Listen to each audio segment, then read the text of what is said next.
अस्सलामुअलैकुम दोस्तों। तो आप देख रहे हैं वदूद अकेडमी और मेरा नाम है अब्दुल वदूद। दोस्तों, आज की इस वीडियो के अंदर हम पाइथन की मदद से एक कैलकुलेटर बनाएंगे, एक CLI कैलकुलेटर। कैलकुलेटर का कोड लिखने से पहले मैं आपको बता देता हूँ कि ये कैलकुलेटर जब बन जाएगा तो किस तरह से काम करेगा और किस तरह का नज़र आएगा। ये एक CLI कैलकुलेटर है, इसलिए कंसोल पे चल रहा है, कंसोल में नज़र आएगा। तो सबसे पहले हम यहाँ पे किसी भी ऑपरेटर को यूज़ करके देख लेते हैं हम। तो इस तरह से ये काम करेगा। और अगर हम इसको यस पे क्लिक वाई यानी यस करें, यानी वाई लिख के एंटर करेंगे तो ये दोबारा स्टार्ट हो जाएगा। और एक दफ़ा फिर हम आपको दिखा देते हैं। सॉरी, ये देखें, ये अब इसने गलत गलत ऑपरेटर हमने इसमें दिया, यानी माइनस के साथ हमने 5 भी लिख दिया है, तो ये इनपुट गलत हो जाएगी, तो ये एरर थ्रो करेगा। ये देखिए ये एरर थ्रो करना शुरू कर गया। इसी तरह अगर हम अब एन टाइप कर दें तो ये क्लोज हो जाएगा। सेम चीज़ हम सेम जो सॉफ्टवेयर भी हमने आपको दिखाया है, इसी तरह का सॉफ्टवेयर हम बनाने जा रहे हैं। तो अब हम अपना VS कोड ओपन करेंगे। दोस्तों, ये जो कोड है ये उसी सॉफ्टवेयर का है जो हमने आपको थोड़ी देर पहले दिखाया था। अब जो इसमें मेन कोड है वो है ये कैल से लेकर यहाँ तक, ये ही वो कोड है जिसकी वजह से हमारा कैलकुलेटर जो है वो कैलकुलेशन करता है। उसके बाद जो ये नीचे वाला कोड है, ये वो कोड है जिसकी वजह से वो हमसे पूछता है कि हमें कैलकुलेटर दोबारा चलाना है या नहीं चलाना। सबसे पहले ऊपर वाला फंक्शन देख लेते हैं, ऊपर वाला जो कोड है वो देख लेते हैं वो कैसे काम करता है। सबसे पहले हम यूज़र से ऑपरेटर की इनपुट लेंगे और उसे OPE में सेव करेंगे। उसके बाद हम यूज़र से नंबर 1 और नंबर 2 की इनपुट लेंगे और उसे num1 और num2 में सेव करेंगे, दोनों को इंटीजर में रख लेंगे। उसके बाद हम कंडीशंस लगाएंगे, OPE अगर प्लस के बराबर हो तो प्रिंट कर दो num1 को, num2 को और इज इक्वल को। और उसके बाद जो निचली लाइन है उसे ऊपर वाली लाइन के साथ प्रिंट कर दो और निचली लाइन में num1 और num2 को प्लस करके प्रिंट करो। ठीक है, ये इस तरह से एक ही लाइन में सारा उसका आउटपुट आ जाएगी। और जो अगेन फंक्शन है वो हम वीडियो के आगे जाके आपको बताएंगे क्या है। इसी तरह बाकी ऑपरेटर्स काम करेंगे। उसके बाद अगर ये चारों में से कोई यूजर नहीं कि ऑपरेटर इन चारों में से कोई ऑपरेटर नहीं देता, यानी कोई और ऑपरेटर देता है, तो एल्स जो है वो एरर प्रिंट कर देगा।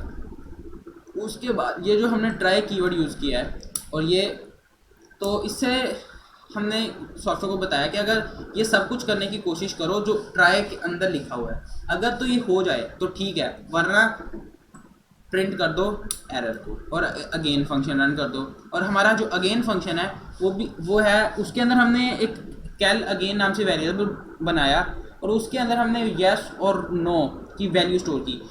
यस यानी वाई और एन यानी नो, इनकी वैल्यू स्टोर की। और उसके बाद हमने फिर कंडीशंस लगाई कि अगर कैल अगेन, ठीक है, हमने कंडीशन लगाई कि अगर कैल अगेन वाई के बराबर हो तो कैल फंक्शन रन कर दो। अब हमने कैल अगेन को पहले डॉट अपर फंक्शन लगाकर डॉट अपर केस में कन्वर्ट कर लिया, यानी कि अगर यूज़र वाई जो है वो लोअर केस भी लिखेगा तब भी वो जहाँ पे अपर केस होकर उसके साथ मैच कर जाएगा। तो उसे हमने अपर केस किया और वाई के साथ मैच किया, अगर तो वो वाई होगा तो कैल रन हो जाएगा। ये जो लिखा हुआ है ना os.system की कैल CLS, इसका भी मैं आपको मतलब बता देता हूँ। जब हमारा सॉफ्टवेयर चलता है तो कंसोल में वो वैसे ही स्टेटमेंट्स लिखी रहती हैं, लेकिन जब हम दोबारा सॉफ्टवेयर को चलाएंगे, ठीक है, तो ऊपर से हमें वो सारा क्लियर भी तो करना है। उसके लिए हमने ये लिखा है, मैं आपको बता दूंगा ये कैसे काम करता है। हमने यहाँ इसीलिए ऊपर लिखा था import OS, यानी ये OS मॉड्यूल का फंक्शन है, इसलिए हमने OS को इसके अंदर इंपोर्ट किया है। OS एक मॉड्यूल है।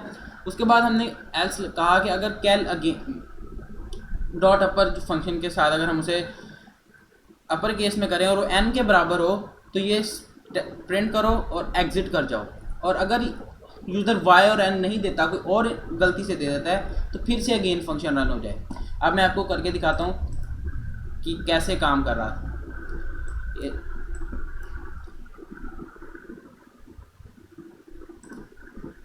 ये देखें, यहाँ पर एक गलती है। अब ये दोनों जो हैं, ये भी फंक्शन है और ये भी फंक्शन है, लेकिन इसमें कोई चीज़ फंक्शन तो हमने रन किया ही नहीं। तो हम यहाँ पर अगर ये लिख दें तो अब ये हमारा फंक्शन जो है वो रन करेगा। हमने कैल फंक्शन रन कर दिया, यहाँ पे ये हमारा कैल फंक्शन रन हो गया। अब हम यूज़र से अब हम यहाँ पर अगर माइनस का ऑपरेटर लगाकर 5 और 4 दें तो ये देखें अब वही चीज़ उसने की। पहले उसने num1 ऑपरेटर की इनपुट ली, उसके बाद उसने num1 फिर num2, फिर उसने num1 को प्रिंट किया, माइनस प्रिंट किया यानी ऑपरेटर प्रिंट किया, उसके बाद उसने num2 को प्रिंट किया, इज इक्वल प्रिंट किया, और इन दोनों का जो आंसर था उसे उसने उसके साथ ही प्रिंट कर दिया। और उसके बाद हमसे पूछ रहा है do you want to calculate again, यानी कि आप दोबारा कैलकुलेटर चलाना चाहते हैं। अगर हम यहाँ पे वाई प्रेस करें, ठीक है, अब हमने देखें लोअर केस में प्रिंट टाइप किया है और एंटर करेंगे तो ये सारा क्लियर हो जाएगा।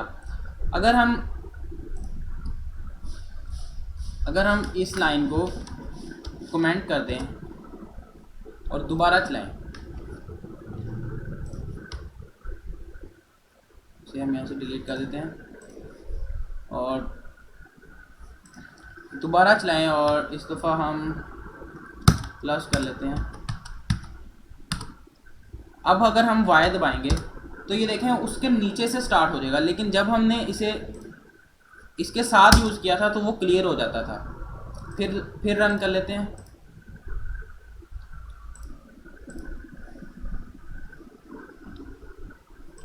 इस दफ़ा फिर से हम करें। अब हम जो है वो इनपुट में जो हमने दिया था वो इंटीजर की बजाय बल्कि इंटीजर ही देते हैं। आपको पहले इंटीजर से दिखा देता हूँ। ये किया, उसके बाद अगर हम एन करेंगे, हमने स्मॉल एन लिखा तो ये एग्जिट कर गया। उसके बाद फिर एक दफ़ा चला के दिखा देता हूँ। अगर हम फिर से अगर अब हम ऑपरेटर गलत देंगे, ठीक है, अगर हम ऑपरेटर को गलत देंगे यानी हम ये लिख देते हैं ऑपरेटर फर्ज करें तो ये हमसे इनपुट लेगा, फिर इनपुट लेगा और हमें एरर प्रिंट करके दे देगा। उसके बाद अगर हम ऑपरेटर ठीक देते हैं लेकिन इनपुट गलत दे देते हैं, फर्स्ट इनपुट दे देते हैं ठीक, उसके बाद सेकंड इनपुट गलत दे देंगे, तब भी ये हमें एरर प्रिंट करके दे देगा। अगर अब do you want to calculate again में हम वाई और एन भी नहीं देंगे बल्कि हम कुछ और दे देते हैं तो ये फिर स्टार्ट हो जाएगा। इसमें हम एक चीज़ और कर सकते हैं कि जब ये हमसे फिर यहाँ पर भी हम ये लिख सकते हैं os.system clear यहाँ पे एल्स के बाद, ठीक है। तो इसका जो सारे कोड है ये आपको डिस्क्रिप्शन में मिल जाएगा, इसका लिंक सोर्स कोड का। अगर आपको हमारी ये वीडियो अच्छी लगी हो तो हमारे चैनल को सब्सक्राइब कर लें, क्योंकि हमारे चैनल पे आने वाली हैं इसी तरह के प्रोजेक्ट्स। हम पाइथन के बिल्कुल लो लेवल से प्रो लेवल तक हर प्रोजेक्ट बनाएंगे, ठीक है। ग्राफिकल यूज़र इंटरफेस वाले प्रोजेक्ट्स भी बनाएंगे। तो अगर आपको हमारा प्रोजेक्ट अच्छा लगा हो तो हमें सब्सक्राइब कर लें हमारे चैनल को, इस वीडियो को शेयर करें अपने दोस्तों के साथ, और अगर वीडियो अच्छी लगी हो तो इसे लाइक ज़रूर कर लीजिए। Thanks for watching.